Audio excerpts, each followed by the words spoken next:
बिस्मिल्लाहिर्रहमानिर्रहीम अस्सलाम वालेकुम। डियर स्टूडेंट्स, आज हम पाइथन डिबगर या पीडीबी का टॉपिक स्टार्ट कर रहे हैं। और इस टॉपिक को समझने के लिए इन तीन टर्म्स का जानना ज़रूरी है। पहली टर्म है बग। बग प्रोग्राम के अंदर मौजूद एक ऐसा एरर है जिसकी वजह से प्रोग्राम इनकरेक्टली वर्क करता है।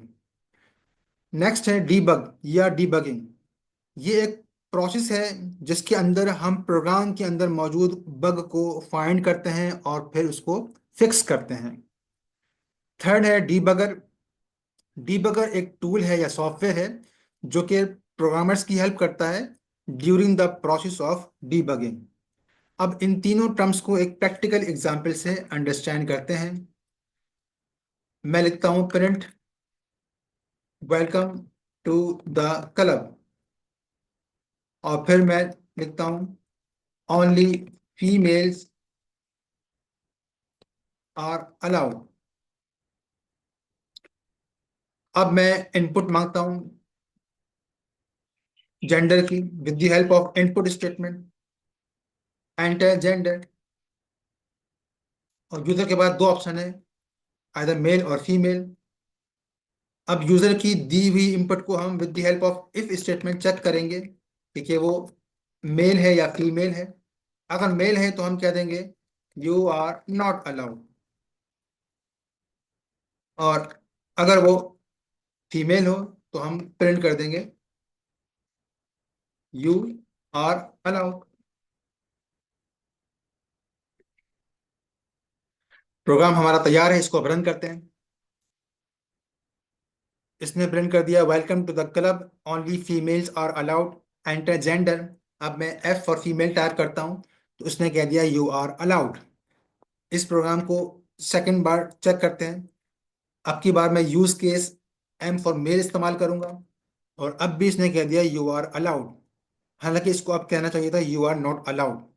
इसका मतलब क्या हुआ कि प्रोग्राम ने इनकरेक्टली फंक्शन परफॉर्म किया है और इस प्रोग्राम के अंदर एक बग मौजूद है। अब इस बग को हमने डीबग करना है। तो इस काम के लिए पाइथन के अंदर एक लाइब्रेरी मौजूद है जिसका नाम है पाइथन डीबगर या पीडीबी, जिसे हमें अपने कोड के अंदर with the help of import keyword import करना होगा। और फिर हम pdb dot set trace instructions की मदद से अपने प्रोग्राम के अंदर कोड के अंदर ब्रेक पॉइंट्स लगा देंगे। ब्रेक पॉइंट्स का मतलब ये है कि प्रोग्राम उस जगह पे स्टॉप हो जाएगा और फिर हम अपने प्रोग्राम को लाइन बाय लाइन एग्जीक्यूट कर सकेंगे और इंस्पेक्ट कर सकेंगे बग को। और इस काम के लिए कई सारी कमांड्स ये पीडीबी प्रोवाइड करता है। फॉर एग्जांपल नेक्स्ट की कमांड है या स्टेप है या कंटिन्यू है। तो आइए इनको हम प्रैक्टिकली चेक करते हैं। मैं सबसे पहले अपने प्रोग्राम के अंदर पहली पहली लाइन पे इंपोर्ट करूंगा पीडीबी को, जो कि पाइथन डिबगर है। और अब मैं लाइन नंबर 2 पे अपना ब्रेक पॉइंट लगाऊंगा with the help of set trace instruction. अब जब मैं इस प्रोग्राम को रन करूंगा तो आप देखें कि लाइन नंबर 2 पे प्रोग्राम ने जो है वो स्टॉप कर दिया है, एग्जीक्यूशन लाइन नंबर 2 पे आके रुक गई है। और अगर आप इसको देखना चाहें तो मैं लिस्ट की कमांड इस्तेमाल करके आपको व्यू भी कराता हूं। आप देख सकते हैं कि पॉइंटर इस वक्त लाइन नंबर 2 पे है, एग्जीक्यूशन यहाँ पे स्टॉप हो गई है।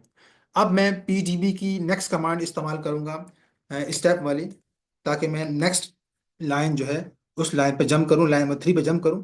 मैंने स्टेप की कमांड इस्तेमाल करी और आप देख सकते हैं कि अभी हम इस लाइन नंबर 3 पे पॉइंटर आ गया है। ये पॉइंटर आपको लाइन नंबर 3 शो कर रहा है, यानी अब एग्जीक्यूशन लाइन नंबर 3 पे पहुंच गई है। इस बार मैं नेक्स्ट की कमांड इस्तेमाल करता हूं और आप देखें कि अब एग्जीक्यूशन लाइन नंबर 4 जहां पे प्रिंट हो रहा है ओनली फीमेल्स आर अलाउड, यानी ये लाइन ये एग्जीक्यूट हो रही है। ठीक, मैं दोबारा से नेक्स्ट की कमांड इस्तेमाल करता हूं। अब लाइन नंबर 5 जहां पे इनपुट मांगी जा रही है जेंडर के लिए, तो उसकी एग्जीक्यूशन की बारी आ गई है। अब ये लाइन क्योंकि इनपुट मांग रही है तो जब तक हम इनपुट प्रोवाइड नहीं करेंगे तो एग्जीक्यूशन आगे कंटिन्यू नहीं होगी। तो अब मैं नेक्स्ट टाइप करूंगा भी तो ये मुझसे पहले इनपुट मांगेगा। तो मैं यहाँ पे इनपुट प्रोवाइड करता हूँ एम फॉर मेल। अब ये लाइन नंबर 6 पे आ गया है जहाँ पे इफ की कंडीशन एवेल्युएट होगी, और हम जानते हैं कि इस इफ की कंडीशन का आंसर जो है वो ट्रू आना चाहिए, और ट्रू होने की सूरत में इसको प्रिंट करना चाहिए कि यू आर नॉट अलाउड। तो अब मैं अगर नेक्स्ट की कमांड दोबारा इस्तेमाल करूंगा ताकि हम नेक्स्ट स्टेटमेंट को एग्जीक्यूट कर सकें, तो अब आप देख रहे हैं कि यहाँ पे इसने जम कर लिया है यू आर अलाउड पे, यानी इसको यू आर नॉट अलाउड पे जम करना चाहिए था, क्योंकि ये कंडीशन ट्रू थी। अब हम चेक करते हैं कि क्या वाकई में ये कंडीशन ट्रू है। इसके लिए मैं पी की कमांड इस्तेमाल करता हूँ और आगे इस सेम कोड को टाइप कर देता हूँ जो हमारी इफ स्टेटमेंट की कंडीशन है।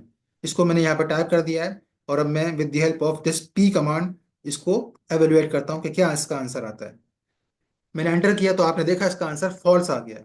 हालांकि जेंडर में मेल था तो मेल इक्वल टू मेल तो ट्रू होना चाहिए था, ये फॉल्स आ गया है। अब मैं चेक करता हूँ कि जेंडर की इस वक्त वैल्यू क्या है। तो मैं जस्ट सिंपली पी की कमांड इस्तेमाल करता हूँ और जेंडर टाइप करता हूँ। ऐसा करने से ये जेंडर की वैल्यू प्रिंट कर देगा। मैं एंटर प्रेस करता हूँ तो देखें इसने जेंडर की वैल्यू एम प्रिंट कर दी है। और अब मुझे अंदाजा हुआ है कि जेंडर में स्मॉल एम सेव किया है, क्योंकि यूजर ने स्मॉल एम टाइप किया था, जबकि यहाँ कंडीशन में हम कैपिटल एम कंपेयर कर रहे हैं। और आप जानते हैं कि यहाँ पे ये जो कंपैरिजन है ये केस सेंसिटिव है, जिसकी वजह से small M capital M equal नहीं होंगे, तभी यहाँ पे इसने इस कंपैरिजन का आंसर फॉल्स दिया था। यही वजह है कि वो यहाँ पे यू आर अलाउड प्रिंट कर रहा है। तो हमें जो बग था प्रोग्राम का वो बग हमें मिल गया है लाइन नंबर 9 को इंस्पेक्ट करने के बाद। ठीक है, तो अब हम इस प्रोग्राम को यहाँ पे क्विट करते हैं with the help of Q command, और अब अपने प्रोग्राम का कोड जो है वो ठीक करते हैं। कोड ठीक करने के लिए हमें यहाँ पे एक लाइन का इजाफा करना होगा कि जो भी इनपुट ली जाए तो उस इनपुट को, क्योंकि हम बाद में कैपिटल एम से कंपेयर कर रहे हैं, तो फिर हम क्या करते हैं कि जो भी इनपुट आए उस इनपुट को with the help of upper function, जो कि एक बिल्ट इन फंक्शन है, तो हम with the help of this upper function अपनी इनपुट को कैपिटल में या अपर केस में कन्वर्ट कर रहे हैं, कैपिटल लेटर्स में या अपर केस लेटर में कन्वर्ट कर रहे हैं। तो जेंडर की वैल्यू यहाँ पे भले स्मॉल एम हो या कैपिटल एम हो, ये अपर केस में कन्वर्ट हो जाएगी with the help of this upper function, और जेंडर में रीअसाइन हो जाएगी। तो अब जब जेंडर में अपर केस एम मौजूद होगा तो ये कंडीशन अब फॉल्स नहीं होगी, ट्रू होगी। तो अब इस प्रोग्राम को हम दोबारा चेक करना चाहेंगे, और क्योंकि आपको पता है कि हमें मालूम है कि लाइन नंबर 3 से लेके लाइन नंबर 7 तक बीच में कोई गड़बड़ नहीं है इस कोड के अंदर, तो हम फिर बार बार स्टेप बाय स्टेप इन लाइंस को एग्जीक्यूट करेंगे तो काफ़ी टाइम ज़ाया होगा। तो इसलिए मैं क्या करता हूँ कि लाइन नंबर 6 जो मैंने अभी यहाँ पे न्यू इंट्रोड्यूस की है, मैं चाहता हूँ कि ब्रेक पॉइंट जो है वो इस जगह ना हो, बल्कि ब्रेक पॉइंट इस जगह पर हो। तो मैं फिर इसको यहाँ से करता हूँ कट, और उस ब्रेक पॉइंट को यहाँ पे मैं कर देता हूँ पेस्ट।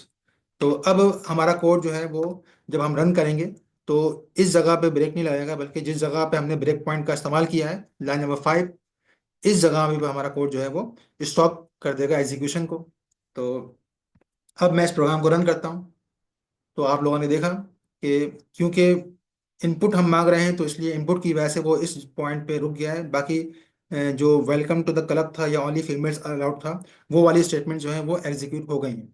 अब मैं यहाँ पे स्मॉल एम टाइप करता हूँ, तो अब लाइन नंबर 5 जो है वो जहाँ ब्रेक पॉइंट हमने लगाया था वो लाइन अंडर एग्जीक्यूशन आ गई है। ठीक है, अब मैं नेक्स्ट की कमांड इस्तेमाल करता हूँ, या आप चाहें तो स्टेप की कमांड भी इस्तेमाल कर सकते हैं। और अब ये जो स्टेटमेंट है जेंडर एंड डॉट अपर, ये स्टेटमेंट एग्जीक्यूट होगी, जिसकी वजह से जेंडर की वैल्यू जो है वो अपर केस में कन्वर्ट हो जाएगी। तो अब अगर मैं पी की कमांड इस्तेमाल करता हूँ और जेंडर की वैल्यू चेक करता हूँ, तो ये इस वक्त जेंडर की वैल्यू स्मॉल एम शो कर रही है। ठीक है, लेकिन जब लाइन नंबर 6 हम एग्जीक्यूट कर देंगे, तो मैं अब नेक्स्ट की कमांड से लाइन नंबर 6 को एग्जीक्यूट करता हूँ। तो अब आप जेंडर की वैल्यू को दोबारा चेक करेंगे with the help of P command, तो ये कैपिटल एम प्रिंट करेगी। ठीक है, तो इस लाइन की एग्जीक्यूशन से पहले जेंडर में स्मॉल एम था जो यूजर ने टाइप किया था यहाँ पर। ठीक है, और इस लाइन की एग्जीक्यूशन के बाद जेंडर की वैल्यू कैपिटल एम हो गई है। तो इस सूरत में अब ये स्टेटमेंट जो है वो ट्रू होगी। तो अब अगर मैं with the help of continue की स्टेटमेंट इस प्रोग्राम को एंड तक रन करना चाहूँ, तो आप देख लें कि इसने यू आर अलाउड प्रिंट कर दिया है।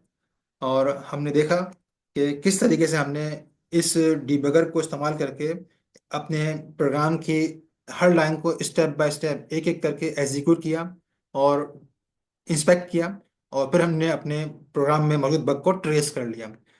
तो उम्मीद है कि यह कॉन्सेप्ट जो है वो आपको समझ में आया होगा। तो इसको अच्छी तरह अंडरस्टैंड करने के लिए ज़रूरी है कि आप खुद भी इस पीडीबी को अपने प्रोग्राम में शामिल करें। पहले तो आप मेरे ही कोड को आप ट्राई करें अपने पास, जिस तरह मैंने आपको डिबग करके दिखाया है आप भी अपने पास इसको ऐसे ही डिबग करें। और इसके अलावा मैंने आपको ये होमवर्क असाइन किया है। इसमें आपको जो कोड दिखाई दे रहा है, ये मेरे पास जो किताब का एडिशन है उसमें ये फिगर 3.42 के अंदर कोड है।